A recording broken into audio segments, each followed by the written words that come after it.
Olá, queridos alunos da Rede Municipal de Ensino de Sátiro Dias. Estamos vivendo um momento muito delicado, no qual precisamos ficar em nossas casas para cuidarmos da nossa saúde e da saúde das pessoas que amamos. Mas não podemos de maneira nenhuma deixar de aprender. Por essa razão, a Secretaria Municipal de Educação criou o projeto A Escola em Minha Casa, que vai levar até vocês conteúdos e atividades que auxiliarão no processo de aprendizagem, aí na casa de vocês, enquanto não podem retornar para as escolas para o contato com os professores e com os colegas, o que acontecerá com certeza muito em breve. Eu sou a professora Alexandra Nantes e nesse projeto vou estar falando com vocês sobre história. Sejam todos muito bem-vindos.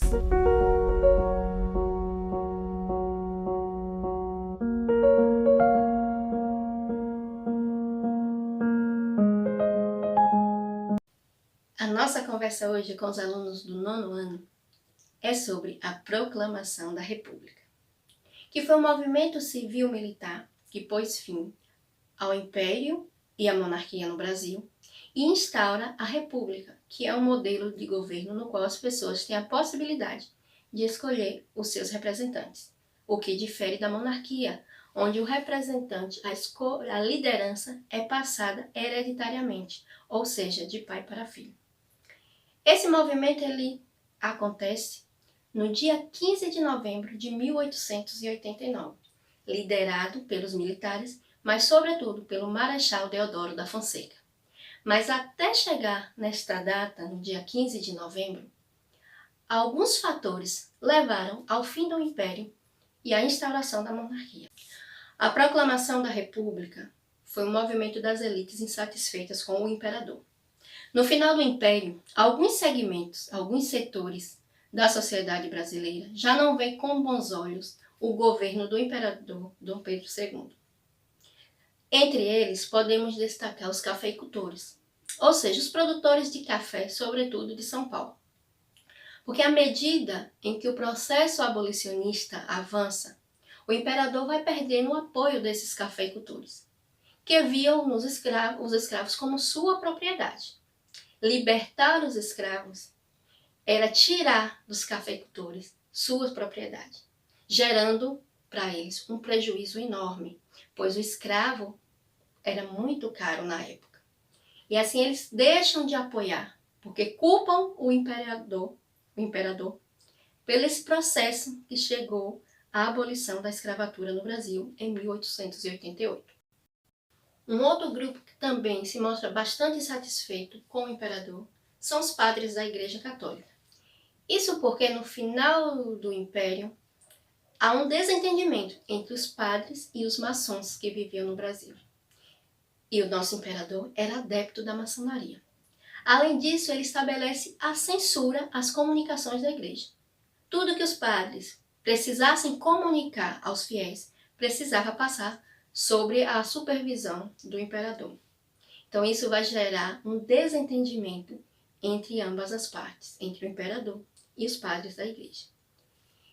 E um dos grupos significativos no processo de proclamação foram os militares, que estavam insatisfeitos com o pouco reconhecimento que tiveram depois da Guerra do Paraguai, que ocorreu lá por volta de 1870.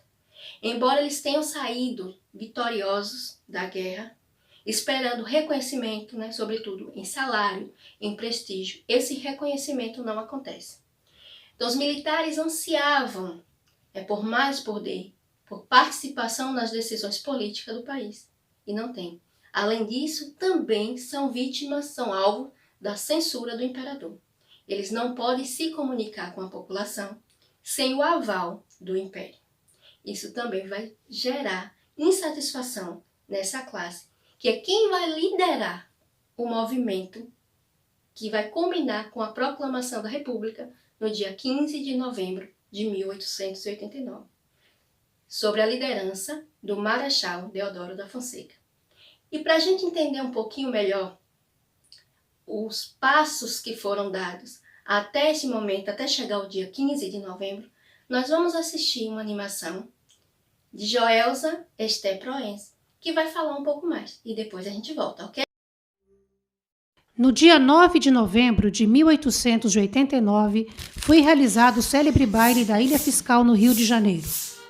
Foi o primeiro baile oficialmente promovido pelo Império e o último.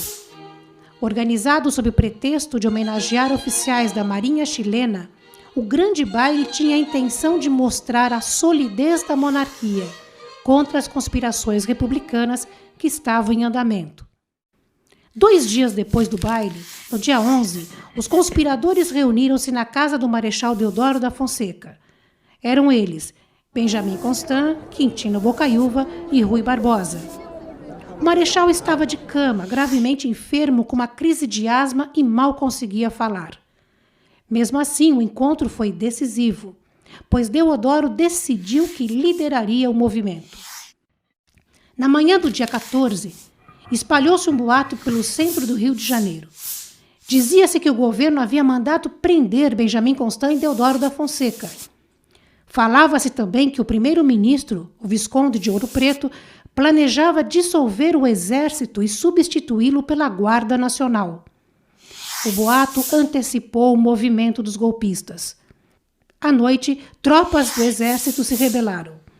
O primeiro-ministro enviou telegrama ao imperador, que estava em Petrópolis, avisando sobre a revolta militar. Mas Dom Pedro II só leria o telegrama no dia seguinte. Ao amanhecer do dia 15 de novembro, o primeiro-ministro Visconde de Ouro Preto e seus ministros refugiaram-se no quartel-general do Exército no Campo de Santana para resistir aos militares rebeldes. Mas foi um erro estratégico fatal. Esse era o local para onde estavam marchando as tropas rebeladas. Pouco depois, o Campo de Santana está ocupado por soldados armados.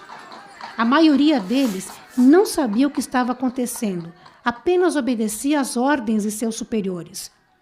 O primeiro-ministro supunha estar sob segurança do Marechal Floriano Peixoto e do general Almeida Barreto. Grande engano. Floriano não fez nada para proteger os ministros e deixou as coisas acontecerem. E Almeida Barreto passou para o lado das tropas rebeladas. Pouco depois, o Marechal Deodoro chegou ao Campo de Santana para liderar as tropas. Estava tão enfraquecido pela doença que foi-lhe dado para montar um cavalo baio, bem manso.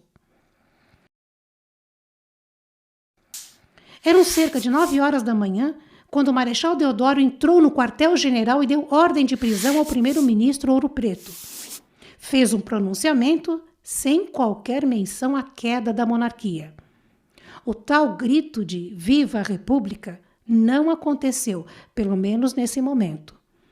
Caía o governo, mas não a monarquia. Eis que chega no Campo de Santana, atrasado, o barão de Ladário, ministro da Marinha. Pretendia se juntar ao ministério, mas era tarde e o barão recebeu voz de prisão. Em vez de se render, sacou uma pistola e atirou, errando o alvo, mas foi alvejado por 4 tiros. Foi a única vítima do golpe.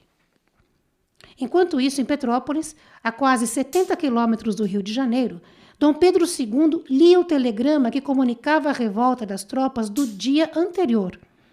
O imperador acreditava que se tratava de um levante sem grande importância e esperou por mais notícias. Chegou a tarde do dia 15 de novembro e a situação estava indefinida. O governo estava deposto, mas a república não fora oficialmente proclamada. No final da tarde, um punhado de republicanos civis resolveu formalizar a queda da monarquia. Reunidos na Câmara de Vereadores do Rio de Janeiro, anunciaram a proclamação da República. Já era noite do dia 15, quando o Marechal Deodoro finalmente convenceu-se de assinar o decreto que afirmava: fica proclamada provisoriamente e decretada como forma de governo da nação brasileira a República Federativa. Estava proclamada a República, mas ela era provisória, até ser confirmada por um plebiscito que só foi realizado em 1993, isto é, 104 anos mais tarde. Dom Pedro II só foi oficialmente comunicado da mudança de regime no dia seguinte. 16 de novembro, às 3 horas da tarde. Os republicanos mandaram um simples major, Frederico Solon Ribeiro, para avisar o imperador sobre a extinção da monarquia e que deveria deixar o país em 24 horas com todos os membros da família real. Na madrugada do dia 17 de novembro, as ruas que davam acesso ao Largo do Paço e ao Cais do Porto estavam fechadas por tropas a cavalo. O trânsito nas ruas ao redor estava interrompido e as pessoas foram proibidas de circularem na região. Os republicanos temiam que a população viesse em massa despedir do imperador. Às 3 horas da madrugada, a família real atravessou o Largo do Paço e embarcou no navio Paraíba. Pouco depois, na Ilha Grande, a família real foi transferida para o navio Alagoas, que a levaria a Portugal, onde chegou quase um mês depois. Terminava de forma melancólica quase 7 décadas de monarquia. Dois aspectos é muito importante considerar nesse movimento que levou até a proclamação da República. O primeiro é que, embora a República seja um modelo de governo que se pressupõe ser voltado para o povo, no caso do Brasil, o povo não tem participação no processo de transição da monarquia para a República. O outro aspecto é que boa parte da população brasileira não vai sentir alteração nenhuma em suas vidas com a mudança governamental, do modelo governamental. O fato do Brasil ter deixado de ser uma monarquia, ter passado a ser uma república, não vai alterar significativamente a vida da população pobre e ex-escrava do país. Esse último tópico nós aprofundaremos nas próximas aulas, na qual discutiremos os primeiros anos da República no Brasil. Quais foram os seus desdobramentos. Até lá, fique atento aos desafios e atividades propostas pelo seu professor. Façam pesquisas para aprofundar o tema. Nos veremos em breve. E fiquem em casa.